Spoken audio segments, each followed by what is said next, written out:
Tonight, leave yourself a voice message, then play it straight back. A stranger's voice crawls out of your own phone speaker. Thin, nasal, a little whiny. Surely that's not really you. But it is. That clip is exactly what everyone else hears. The confident voice inside your head is the one telling lies. And once you hear the truth, you can't unhear it. That cringe is almost a universal rite of passage. It feels personal, like meeting a badly drawn copy of yourself. The reason hides inside the bones of your own skull. This isn't vanity, and it isn't all in your imagination. You actually carry two different voices around every single day. One travels to other people through the open air. The other travels secretly through the inside of your head. Only one gets recorded, and it's not the one you love. By the end, you'll know which voice is the real you. Let's start with how a voice reaches your ears at all. Sound is really just air being squeezed and stretched. Quick squeezes sound high-pitched. Slow ones sound low. When someone speaks near you,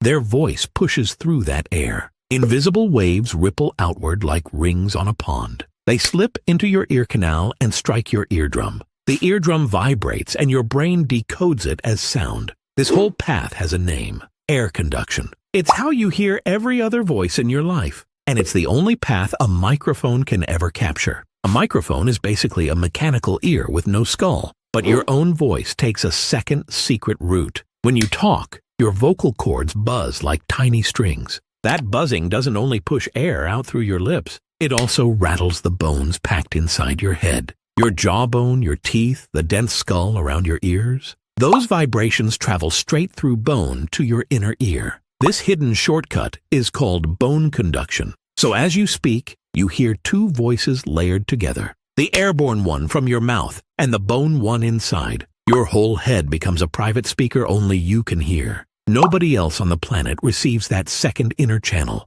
Here's the part that quietly ruins your recordings. Bone is dense, and dense material loves deep, low frequencies. Think of bass thumping through a wall. You hear thump, not melody. The bright, crisp high tones get muffled by all that bone. So bone conduction pumps extra bass into the voice you hear. Inside your skull, you sound warm, rich, deep, and full. That booming, comforting voice is the one you've trusted forever. It's basically your everyday voice with a free subwoofer attached. Don't believe me? You can feel this right now. Press a finger firmly into each of your ears. Now hum any steady note and hold it. You can still hear yourself, loud, full, and clear. That sound isn't through the air, Raul. Your ears are blocked. You're hearing pure bone conduction through your own head. Now go back and press play on that recording. The microphone only ever heard your air-conducted voice. It never felt the bass humming through your skull. So all that warm low end simply isn't there. What's left sounds higher, thinner, and slightly more nasal. Same words, same mouth, just stripped of its bass. Suddenly you sound like a stranger reading your texts aloud. It's like hearing a song with the bass knob at 0. But your brain expects the rich version it grew up with. It lines the two up and finds a jarring mismatch. That gap, that missing warmth, is the stranger you hear. Your phone simply shows the truth your skull always hid. Psychologists actually gave this uncomfortable jolt a name. Do I really sound like that? Is the universal first reaction. Some people even insist the recording must be broken. Back in 1966, 2 researchers studied the reaction directly. They called it voice confrontation, facing your true outer voice. People in their work felt tension, discomfort, even quiet distress. It wasn't only the sound, it was the surprise underneath. The voice they identified with didn't match the one on tape. For a second, even your brain treats it as an intruder. Our voices are tangled tightly with our sense of self. So hearing it wrong feels like a small crack in identity. Your name, your face, your voice,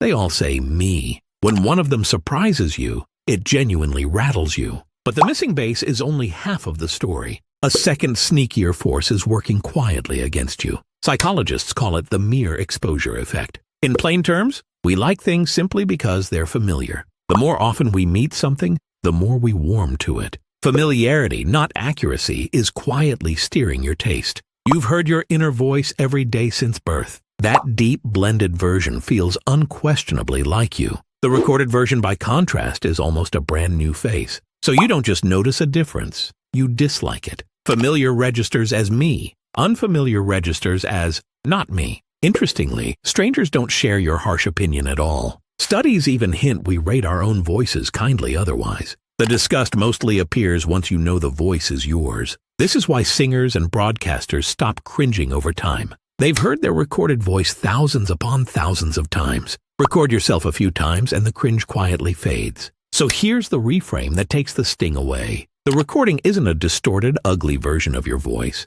It's actually the cleanest, most honest version that exists. The voice you adore is the one nobody else can hear. Every hello, every laugh, every I love you you've spoken, the world received the recorded voice, never the inner one. Your friends fell for that voice, bass-free and all. Think of it as a gift you give everyone but yourself. It's a voice as familiar to them as your face. They have never once heard the version you called or ducked real. So the stranger on the recording was never a stranger. It's simply you, finally heard from the outside. You are the only person who never truly heard yourself. One more clip, then another. The stranger slowly becomes you. Your recorded voice was never wrong. Your ears were just spoiled. Next time it plays back, try listening like a friend would. Because that voice, the real one, is the one they already love.